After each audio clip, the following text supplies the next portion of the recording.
Welcome to the channel, welcome to the channel, welcome to the channel, yeah. Hello, welcome to the channel. Today I thought we would go to the library. I only managed to probably get to the library once a month, but this is like the new section, so I wanted to see if I had any of like my anticipated releases in there. I didn't. But I got some other things. So I just wanted to kind of show you, hey, this is what my library looks like. Let's pretend that I know how to vlog. And then I'm going to show you like some of the books I got. And then after that, we're going to talk about one of the books in the stack that I read that is gonna be my favorite of the month, or is my favorite of the month, depending on when I post this. But when I'm recording, I only have a couple more weeks in January, but and you'll see which one out of this stack is gonna be the winner. I also have a really bad habit of picking up a whole bunch of books that I think are gonna be good, and then I start reading them and I'm like, nope. And it usually only takes like one chapter for me to be like, oh, nope. Nope. Nope. And it's hard for me to read like physical books because I have kids, and trying to hold a book and turn pages when somebody is crawling on your lap and asking for juice, it's harder than just like holding my phone. So I got a couple of fantasy, I got a couple of graphic novels, and I'm excited to talk about what happens next. Hi. Greetings and salutations. It's Kamaria. Black Simon creates. I create things. Videos, content, art, commentary, whatever. Today I thought I would talk about my favorite book of this month. I'm sitting in the parking lot of the grocery store because I don't want to go in. Grocery stores are like my worst nightmare, so I thought I would take 10 or 15 minutes to like be able to mentally prepare to go into the store. So I just finished this beauty. This beauty. The Glare. Immortal Dark by Tigist Germa. And our relationship status, it's complicated.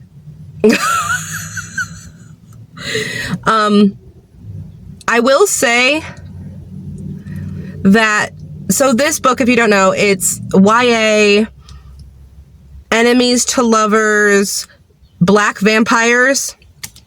It's been compared, it's like they comped it to Ninth House meets The Cruel Prince. And let me tell you, The Cruel Prince, I did not like. Because I feel like they read a lot younger, dealing with stuff, and even if it's fairies, I can't. Okay, so I didn't like Cruel Prince. I also didn't like Ninth House because Lee Bardugo's writing is not for me. And I know, really popular, Shadow and Bone, Six of Crows, all of these things. No, I respectfully decline. So, and I don't like vampire stories. I haven't really liked vampire stories since Twilight or Vampire Diaries era, where everybody and their mom liked vampires. So the idea of vampires, I maybe liked. I liked Anne Rice's vampires, dark, twisty, tortured. But realistically, I am not one of those people that kind of is drawn to that kind of vampire, what they represent and why, like, they don't do it for me. So I bet you're asking, so why did you pick up a book that was vampires and compared to 2 books you don't like?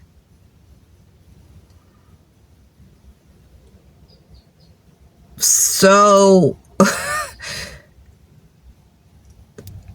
two reasons. One, I think that as a culture, we've become so conditioned in our media, movies, music, books, for the default setting to be whiteness. You go into a movie and you don't even question the main character's white. Woo. Like, nobody, you know, and I feel like nowadays we're pushing the boundaries of what is considered the normal standard.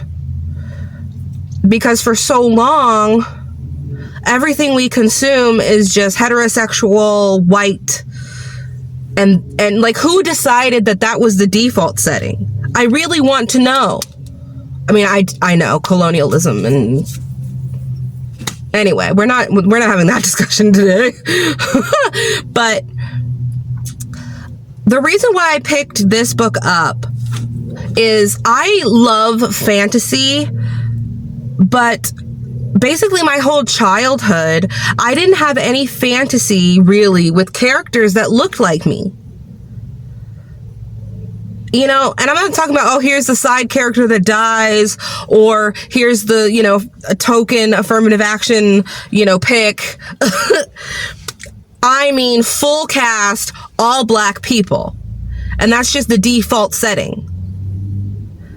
You know, and sometimes I'm a mood reader, right? But a lot of people would define mood reader as, oh, I want romance, I want fantasy, I want, you know. But sometimes I get in the mood for existential topics or something.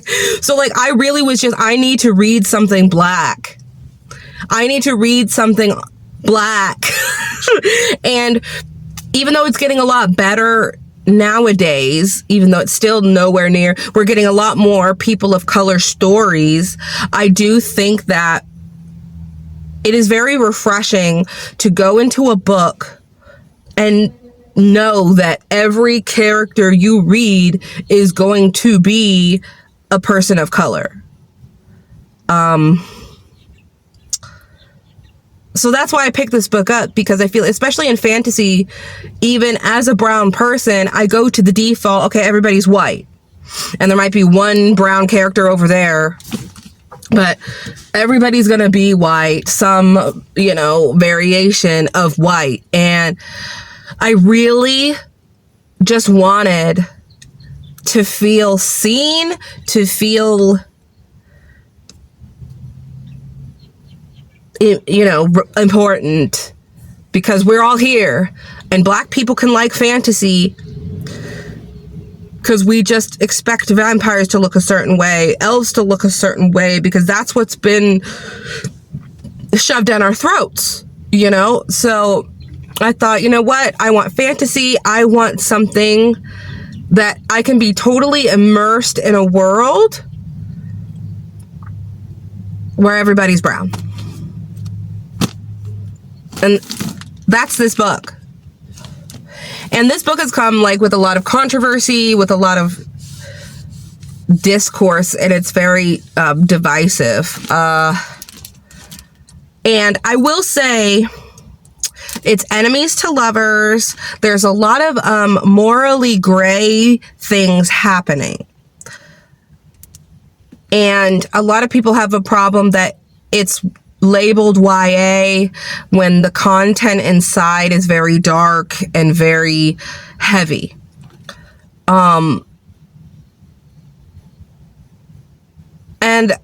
I'm of two minds about that, because I do feel like we need to protect our young people, but I also feel like you can't underestimate young people. Because if we try to shelter them from everything in this world that might be hard or difficult, then they're going to end up in the world being sheltered little, wide-eyed, bushy-tailed. And then as soon as they get knocked over by, they'll just get knocked over by a small breeze. So I do think that teenagers are capable of having critical thought and realizing that this book is a fantasy. And I don't think any teenager is going to pick up a fantasy book about vampires and think that this is the perfect model for my life. This is exactly like, are we really assuming that they're that naive? Like, it's a fantasy book. But maybe I'm giving them more credit than I sometimes forget how dumb people are. But I do think that we need to trust the younger generation with some hard stuff, because realistically, the whole world is on fire. And as somebody who grew up with a very not idyllic childhood, bad stuff happens to you, even when you're a small person. We don't live in a June Cleaver, leave it all to Beaver, everybody's happy, white picket fence kind of world. And I do think that we underestimate children, we underestimate teenagers who've had to go through some stuff and had to survive. And also, I was reading books from the adult section when I was very small. Like, I was reading hardcore romance novels in middle school, sneaking into the adult section. So I think it comes down with, like, if you are it's parenting versus the content being there. Because I feel like our kids and our teenagers get more exposed to things on TV than they would in a fantasy novel. So yeah, I digress.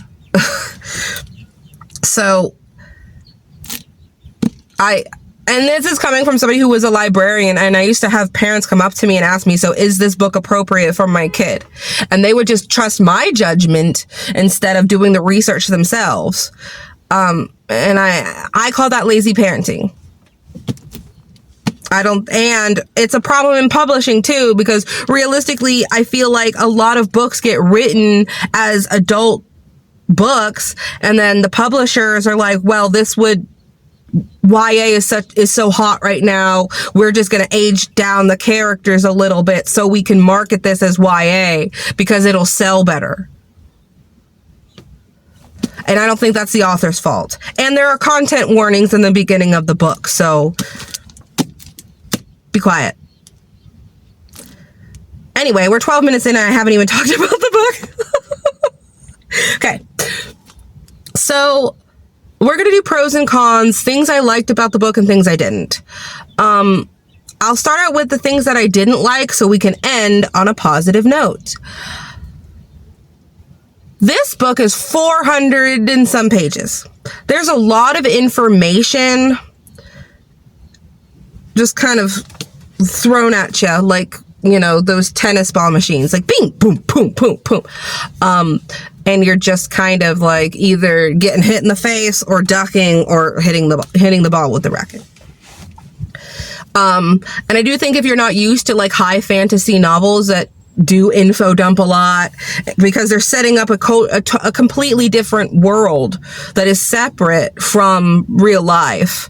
So I do think you have to have a little bit of patience and understanding when an author is literally trying to create something that's so far off from our universe. So there is going to be a lot of info dumping. There is going to be a lot of like, especially in a book like this, it has a lot of high concepts. It's dark academia. There's a lot of philosophy and a lot of discussions happening, and it's very like big brain. This is not like, I'm going to turn my brain off romantasy. Okay. This is, you need to pay attention. You need to read every single sentence, because even I was having to kind of go back and reread a paragraph because the author, and it's a debut book. So of course there are going to be pacing issues. There's going to be like, I have all these ideas and I want to get them all out, which happens a lot with debut novels. So it's like there are a lot of ideas going on, and I feel like the author wanted to just like give everything to us because she was excited, you know? The pacing can be off. There was a lot of like the small little details were kind of lost a little bit of what I was seeing in my head. But honestly, for me, because I'm somebody who can visualize while I'm reading, so it's like when I'm reading a book, it's like a movie is playing in my head when I'm reading.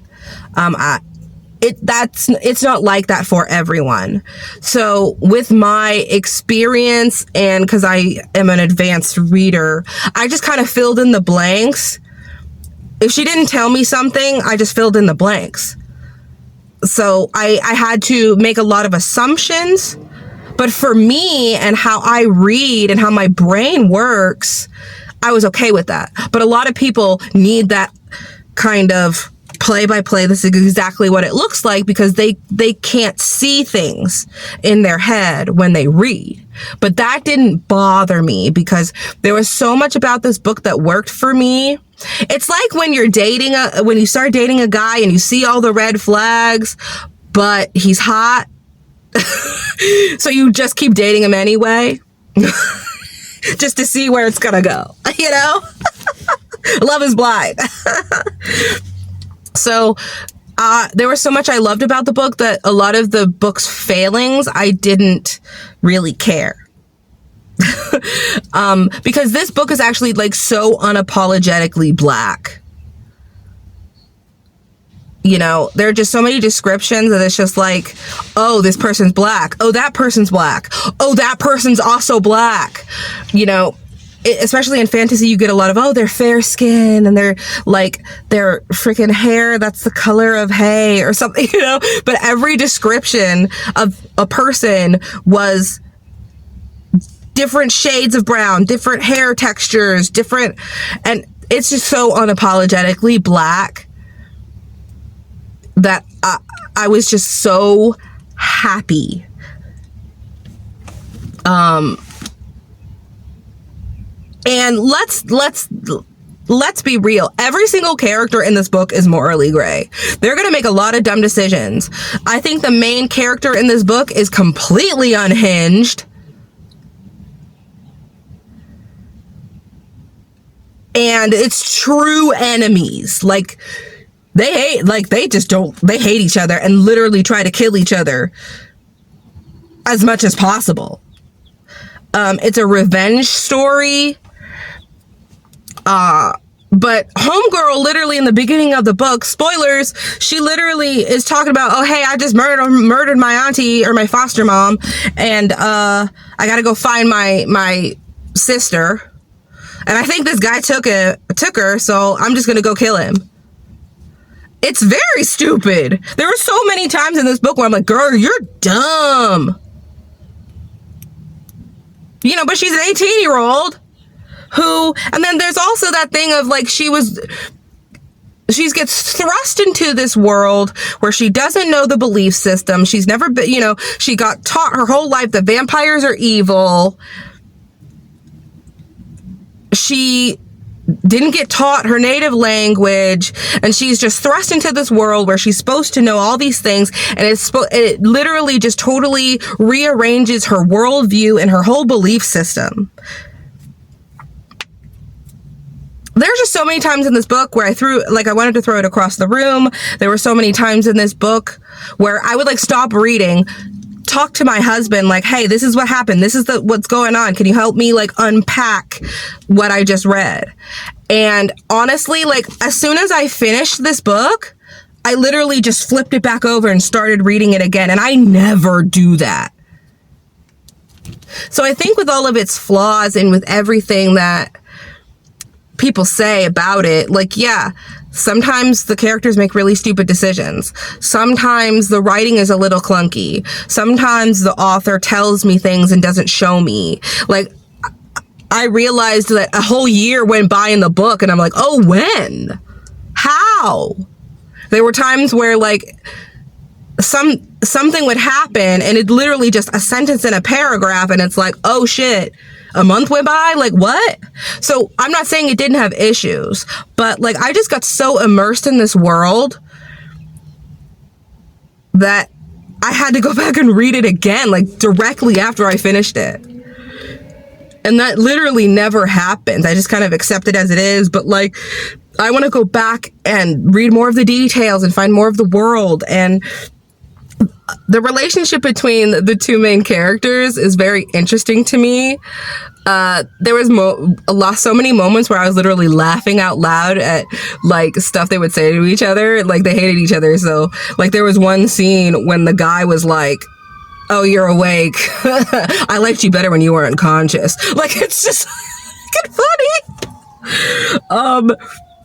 And I feel like this isn't for everybody, but it ticked all my boxes, even the boxes that I thought I didn't like, because I don't really care that they're vampires. I love dark academia. I like morally gray characters, and I like a really good magic system.